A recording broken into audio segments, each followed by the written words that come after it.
This is the Kremlin, citadel of Russian communism. Looking at Russia, we might see it as a country to be studied, as we study other nations of the world. Yet we know that Russia today is regarded as a grave threat to our nation, to our freedom, to the peace of the world. Why so?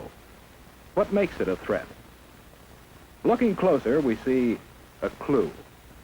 Public display of giant portraits of communist leaders. These leaders, by their actions, have caused the world to stand guard. Here, in Russia, you see the reason why so many nations are building up their defenses. Here, in Russia, you see the reason why we are spending billions of dollars in defense production, why your family is paying the highest taxes in our history. The leaders of Russia tell us their only concern is the defense of their own nation. Is this so? Or are they ambitious for world conquest? Question. A question of communism.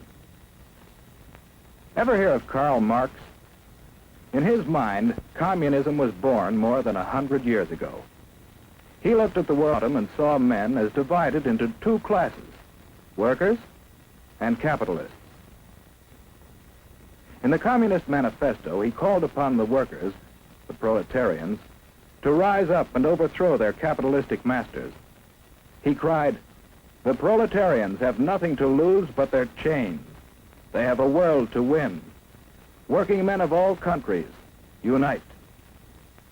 This was the promise and the challenge of communism. In Russia, the Tsar was the government.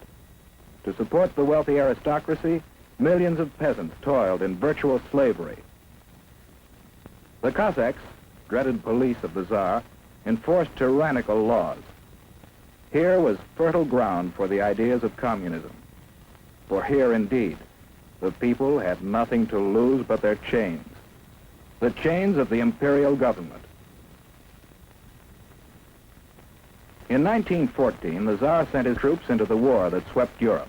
For more than 2 years they fought. While at home, people suffered from shortages, brought about the despotism and corruption of the imperial government. The people grew rebellious. Only a strong army could sustain the Tsar in power.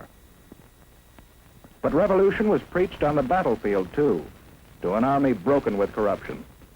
Inevitably, the Russian army surrendered. And with the defeated army returning under the banners of revolution, the imperial government fell and revolution reigned. The chains were broken, and in violence was born the government of the proletarians. But a government needs leaders. Ever hear of Nikolai Lenin? He was the first leader of communist Russia. Leon Trotsky was another. Lenin lived but a few years, and out of the vicious struggle for power that followed his death, Joseph Stalin emerged as undisputed leader. Here was a new face, but in the background was an old one, Karl Marx. He established the ultimate aim of communism as world revolution. And the rulers of communist Russia, while firmly establishing their authority at home, created an international organization to stir up revolution throughout the world. Communism was on the march. Stalin was in the Kremlin. But what of the people? The proletarians who had fought to win a new world. Their new world might look promising, but although the land had been taken away from the capitalists, the workers didn't get it. Under communism, virtually everything belongs to the state. The individual has little right to own property or to plan his own life. He's told where to work with his employer. Little freedom to leave his job or seek a better one. Whereas we believe, and our religions teach, that the individual is all important, communism denies religion and debases the individual to a part of the vast machine that powers the state. Children are taken early and molded to fit the machine. Here is no search for truth, The government writes the textbooks, and the children are taught to accept communism and their fate without question. The Kremlin runs all elections, and the outcome is always the same. If anyone dares to disagree, he's given a speedy trial without benefit of jury. Such traitors may be immediately executed or sent off to prison. The proletarians have nothing to but their chains. They have a world to win. Although the people of Russia gained little, the rulers gained mightily in power. They built up a giant war machine, looking forward to the day when their flag would fly over the entire world. Then came the rise of Nazi Germany, another power bent on world conquest.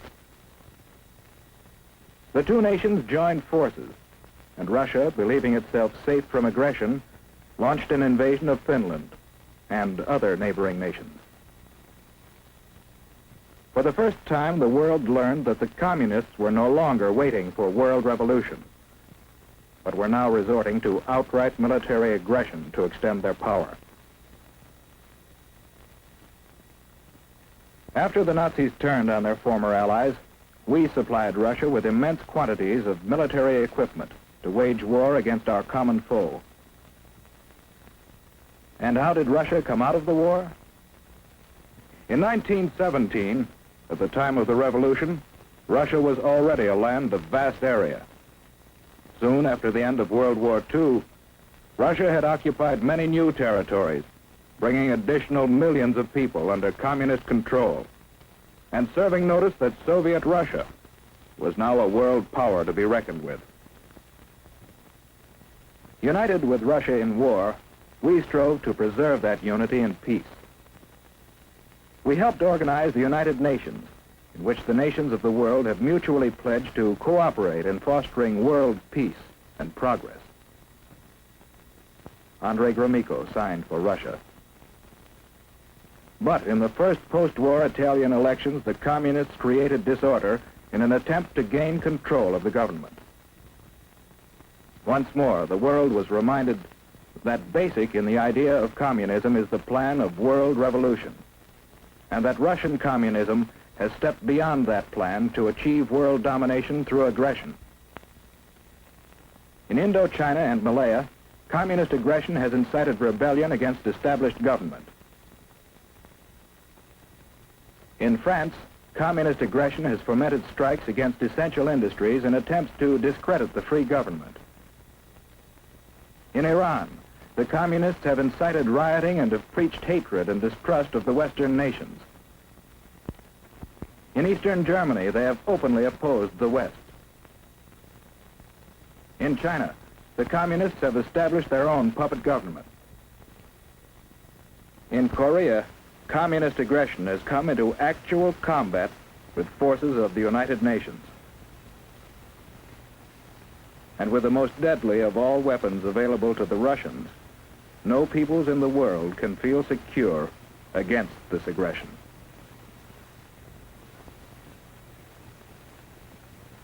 How are we meeting this challenge? Yes, one way is by helping the free world fight starvation and poverty and suffering, conditions that pave the way for communist infiltration. We are also supplying equipment for the free nations to develop their own resources and raise their living standards. Another way we are meeting the challenge is by military alliance with some of the other free nations for mutual aid in opposing direct communist aggression. And we are building up our own military defense. But do these preparations mean that we have abandoned hope for peace? No. In the United Nations, we are continually seeking a workable plan for living in peace with communist Russia. We want peace, but we do not want this. We believe in freedom. Freedom, born of the conviction that every person is a child of God and is therefore of supreme worth. For these people, for ourselves, for everyone. We want freedom, not tyranny.